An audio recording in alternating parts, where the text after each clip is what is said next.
গুড়া বাবা বলে কান্নায় ভেঙে পড়ল। অন্যদিকে ঘুমের ওষুধ খেয়ে শেষ হতে চলো ক্রেশ। হ্যাপি এভার 70 দেখা যাবে আজকের পর্বে। বিস্তারিত জানতে ভিডিওতে একটি লাইক দিয়ে সম্পূর্ণ ভিডিওটি দেখতে থাকুন। গল্পের শুরুতেই আমরা দেখতে পাবো এলা সুতপাকে সান্ত্বনা দিয়ে বলে, মামুনি তোমার কোনো দোষ নেই, দোষ এই মানুষটার যে ভালোবাসার নামে বিশ্বাসঘাতকতা করেছে, যে তোমাকে বছরের পর বছর ব্ল্যাকমেল করেছে, তোমার দুর্বলতার সুযোগ নিয়েছে, যখন তোমার পাশে থাকার দরকার ছিল তখন পাশে না থেকে তোমাকে ভয় দেখিয়েছে, অপমান করেছে।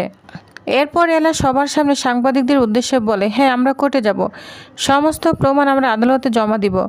মামনিকে কিভাবে ব্ল্যাকমেল করা হয়েছে, কিভাবে তার কাছ থেকে টাকা নেওয়া হয়েছে, সব কিছু রেকর্ড আমার কাছে আছে। শুধু মামনি নয়, আরও অনেক নারীর জীবন এই মানুষটা নষ্ট করেছে। দীপ্ত এগিয়ে এসে এলাকে সমর্থন করে। তখন পরিস্থিতি সামলে দিতে মরিয়া হয়ে ওঠে অরিন্দম। সে বলে, সব মিথ্যে কথা। ক্রেশ আমার ছেলে, আমি শুধু আমার সন্তানকে চাই, টাকা পয়সা কিচ্ছু চাই না। আমাকে কখনো আমার ছেলের কাছে যেতে দেওয়া হয়নি। এই বলে ক্রেশের হাত ধরতে গেলে ক্রেশ নিজের হাত ছাড়িয়ে নেয়। সুতপার সঙ্গে সঙ্গে বলে ওঠে, আর মিথ্যে বলবে না। কিন্তু অরিন্দম থামে না। সে বারবার বলে, ক্রেশ আমার সন্তান, আমি শুধু ওকে চাই। ঠিক তখনই দেবজিৎ সেন সামনে এসে গর্জে ওঠে, একদম বাজে কথা বলবে না।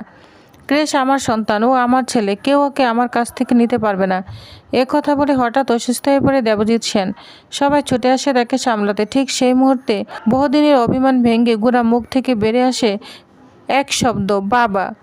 যা শুনে দেবজিৎ সেন অবাক হয়ে গোড়ার দিকে তাকিয়ে থাকে। দেবজিৎ সেনের চোখের জল চলে আসে। দাদু আবেগে বলে ওঠে, বড় খোকা, গোড়া তাকে বাবা বলে ডেকেছে। যা শুনে এলা অনেক খুশি হয়ে যায়। মেঘনা চুপচাপ দাঁড়িয়ে থেকে সব দেখতে থাকে। এদিকে অরিন্দম আবার ক্রেশকে নিয়ে যেতে চাইলে অসি বাধা দিয়ে বলে, না, আমরা এই বাড়ি ছেড়ে কোথাও যাব না। কিন্তু অরিন্দম নাটক চালিয়ে যেতে থাকে। সে বলে, যদি আমাকে ছেলের সঙ্গে দেখা করতে দেওয়া হতো তাহলে আমি কোনো টাকা নিতাম না।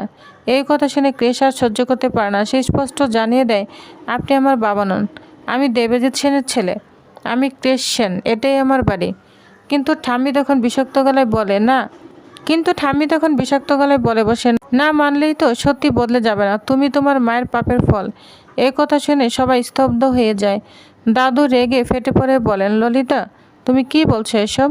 ঠাম্মি সেখান থেকে চলে গেলে ক্রেশ ভেঙে পড়ে মায়ের কাছে যায়। কান্না করতে করতে বলে, মা তুমি এত বড় সত্য লুকিয়ে রাখলে কেন আগে বলনি?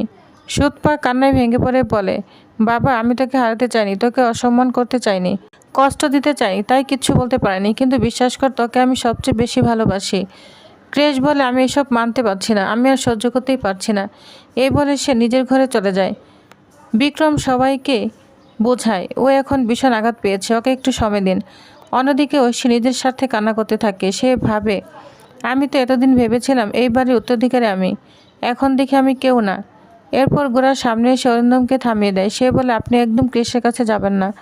অরিন্দম হুমকি দিয়ে বলে, আমাকে আটকাতে পারবে না, ক্রেশ আমার রক্ত। গোড়া গর্জে ওঠে, বলে, ক্রেশ আমার ভাই, সে দেবজিৎ সেনের ছেলে, আর আমার বাবার নামে একটা বাজে কথা বলবেন না। এই দৃশ্য দেখে দেবজিৎ সেনের চোখে গর্বে জল চলে আসে। এরপর বিক্রম এক ভয়ঙ্কর সত্য সামনে আনে। সে অরিন্দমের বর্তমান স্ত্রীকে ডেকে আনে। সেই মহিলা এসে বলে, আমি মিথ্যে বলছি না, তুমি আমার জীবন শেষ করে দিয়েছ, আমাকে ভালোবাসার নাটক দেখিয়ে ঠকিয়েছ। অরিন্দম তাকে মারতে গেলে এলা বাধা দেয়। তখন পুলিশ এসে অরিন্দমকে গ্রেপ্তার করে নিয়ে যায়।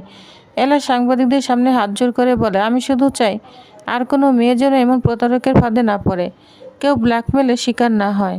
নিজেরা প্রতিবাদ করলেই সমাধান সম্ভব।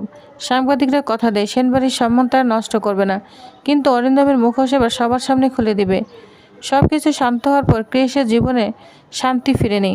ঐশী এসে তাকে আরও অপমান করে বলে, তুমি যদি আমার জায়গায় থাকতে, আমি হলে গলায় দড়ি দিতাম, আমি তোমার সঙ্গে ওই লোকটার বাড়ি যাব না, আমি তোমাকে ডিভোর্স দিব।